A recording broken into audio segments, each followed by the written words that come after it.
Esse é o Ancapso e nós vamos falar agora do site do governo para fazer fact-checking. Exatamente. O Lula criou uma agência de fact-checking governamental. Mas e daí? Qual o problema disso, né? Afinal, é só mais um canal de comunicação. Você vai lá, cadastra fake news, eles botam lá o desmentido e coisa e tal. Isso não afeta ninguém, não é mesmo? Mas tem um risco aí. Vamos entender esse problema. Essa notícia foi sugerida por Dieta para Gordo é Derby Vermelho, é o Brasino, o Jogo da Galera e várias outras pessoas. Obrigado aí ao pessoal que sugeriu a notícia, obrigado a você que está assistindo o nosso vídeo. Se você gosta do nosso conteúdo, por favor, deixa o seu like e se inscreva aqui no canal, né? Pois bem, olha que coisa curiosa, né? O governo lançou um site de checagem de fatos. E, em princípio, nem muda muita coisa. Já tem um monte de site de checagem de fatos por aí. Aos fatos, e-farsas e não sei o que lá. Tem um monte por aí. Que diferença faz ter mais um, não é mesmo? Não faz diferença nenhuma. Em tese, você pode imaginar, o site é esse daqui, ó. Governos, Secom, PTBR, Fatos Brasil contra Fake. Aqui, ó, esse aqui é o site, você entra aqui na... É só procurar Brasil contra Fake que você chega no site. E no início não tem muita coisa aqui, tem algumas fake news aqui, coisa tal, coisas que eles estão falando como falsas, tá? É falso que vacina tenha feito alguma coisa, não sei o que lá. Se você clicar aqui em Saiba Mais, ele bota a lista das notícias aqui, e daí você pode identificar as notícias que são fake, mais ou menos como é qualquer outro sistema de fact-check, né? Vamos clicar em um aqui para ver que tipo de dados que tem. Que fala que arte sacra não foi tirada pelo governo federal da lista de expressões artísticas e coisa e tal. Aparentemente, alguma coisa que estavam falando aqui, olha só.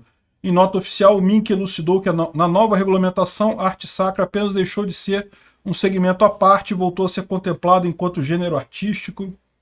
Enfim, no final das contas, essa é a explicação que eles deram aqui, nesse caso aqui, dessa suposta fake news, né?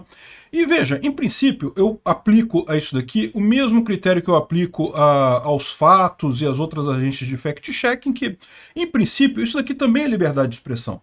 Da mesma forma que você tem a liberdade de falar, você deve ter a liberdade de falar qualquer coisa que você queira, dentro da ética libertária, as outras pessoas também têm a liberdade de falar coisas, inclusive falar que o que você está falando é mentira. É direito delas, né? Agora, qual que é o problema desses sites de fact-checking, né? E particularmente deste daqui. Um dos problemas atinge a todos os sites de fact-checking, que é o fato de que eles são direcionados. Eles não têm todas as mentiras aqui, né? Porque seria até impossível. Por exemplo, aqui eu não vi nenhuma relação, eu procurei aqui, tá? Eu vi aqui, por enquanto tem 3 páginas de fact-checkings aqui. Eu procurei aqui, não vi nada sobre é falso que o impeachment da Dilma em 2016 seja golpe, como disse o Lula, né? Por que não está essa fake news aqui? Isso é uma fake news, todo mundo sabe que o impeachment da Dilma foi plenamente legítimo, foi aprovado pelo Congresso, foi validado pelo STF. Então por que não está essa fake news aqui? Por que não está fake news de que a operação da PF contra o PCC era uma armação de Moro, né? Porque a gente sabe que não era armação. O Moro não tem como fazer a operação na PF, ele não tem poder para isso, é só um senador. Que história é essa, né? Ou seja, esse é um problema, mas é um problema que não afeta só esse fact-checking aqui, não. Afeta qualquer fact-checking, porque, no final das contas, todos eles acabam sendo direcionados, né? E eles têm que ser direcionados, porque para pensar, só existe uma verdade, e existem infinitas mentiras, ou seja, para cada uma verdade você pode ter infinitas mentiras associadas a ela. Então, por pura matemática, é impossível você fazer um site de fact-checking sem direcionar de alguma forma. Então é muito importante deixar claro que site de fact-checking se vende como uma coisa isenta, como uma coisa... Não, a gente só estava verificando se é verdade ou se é mentira, não estamos tomando partido, eles se vendem dessa forma, mas é impossível isso.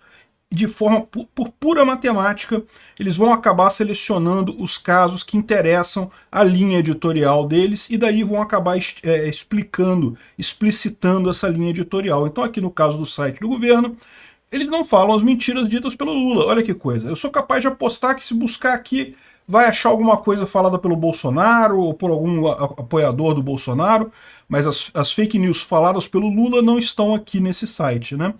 Então isso já tem esse condão de você deixar isso como não ser isento, é algo direcionado. De novo, eu não vejo problemas disso na maior parte dos fact-checkings, porque eu entendo isso como discurso. Eles também têm o direito de falar as coisas, eles estão falando a opinião deles, beleza. Qual que é o problema de você ter um fact-checking agora do governo? Porque aí a coisa muda de figura. O governo, em tese, ele tem por dever constitucional ser imparcial. E como o fact-checking é, por definição, algo matematicamente impossível de ser feito de forma parcial, o governo não deveria entrar nisso daí. Qualquer lista de coisas que ele coloque aqui, em última análise, não deixa de ser uma forma, talvez simplificada, talvez menos abrangente, de um Ministério da Verdade do filme 1984 lá, ou seja, uma reescrita da história de acordo com o que eles pensam. Por quê? Porque eles estão falando mentira aqui? Não, não necessariamente. O que ele está falando aqui pode ser tudo verdade. A questão toda é, eles estão falando só as verdades que interessam a eles. Eles estão desmentindo apenas as fake news que interessam ao governo. Então, sim, isso aqui é tendencioso, mesmo que só fale verdades nesse fact-checking, e isso fere o órgão de governo que tem por objetivo justamente a isenção. O governo como um todo, o Estado como um todo, tem que ser isento.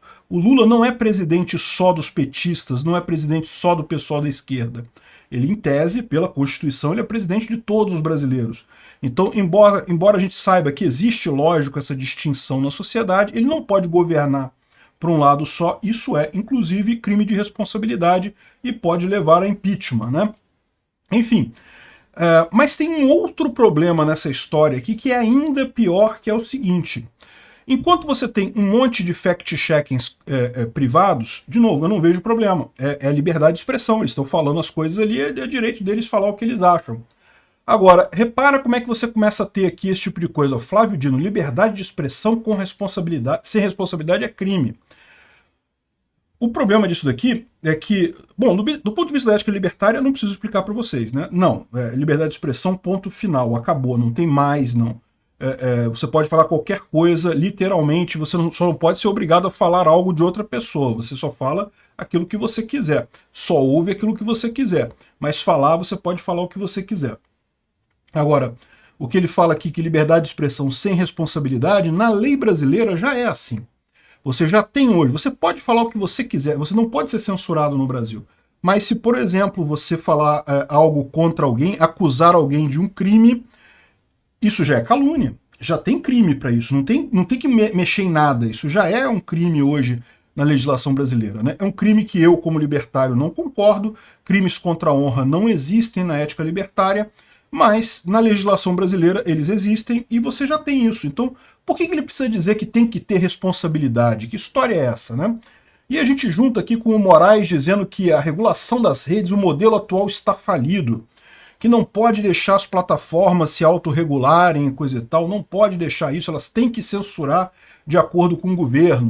O Gilmar Mendes diz que o STF lidou quase heroicamente contra as fake news, restringindo a liberdade das pessoas de forma inconstitucional, sem respeitar o devido processo legal, ou seja, eles defenderam a democracia matando a democracia. O que o STF fez foi basicamente o que o Brilhante Ustra fez na época da ditadura, lá, ou os coleguinhas dele lá do DOI-CODE, eu nem sei mais quem eram os chefes lá, quem é que era o chefe naquela época? Ele era um dos caras, mas não era o único não, tinha um monte de gente lá, né?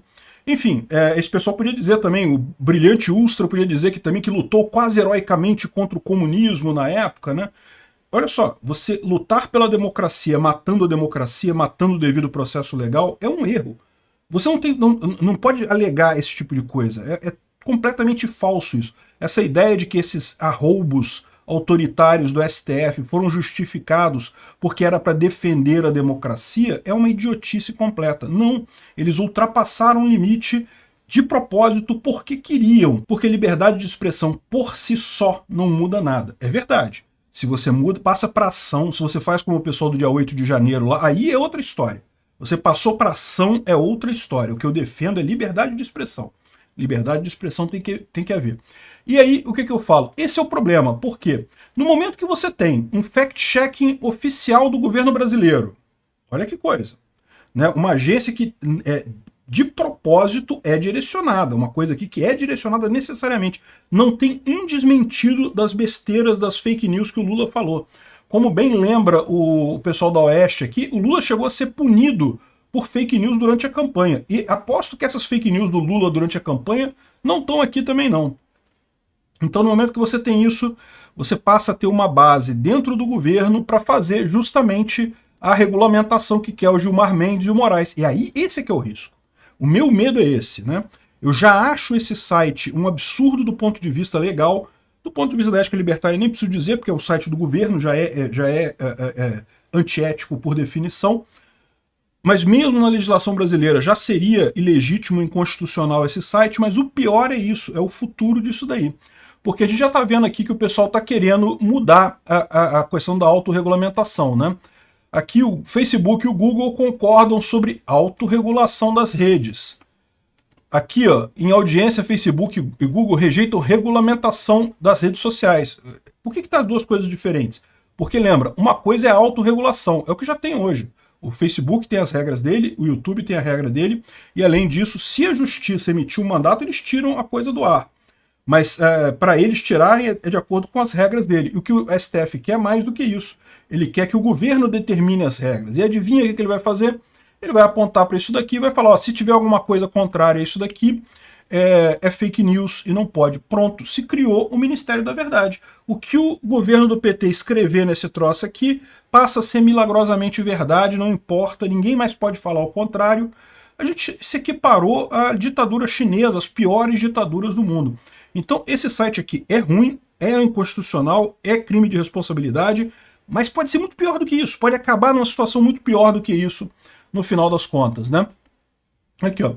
Governo e STF querem ampliar o controle de conteúdo nas redes sociais. Empresas se opõem por motivos óbvios. É isso que o pessoal quer.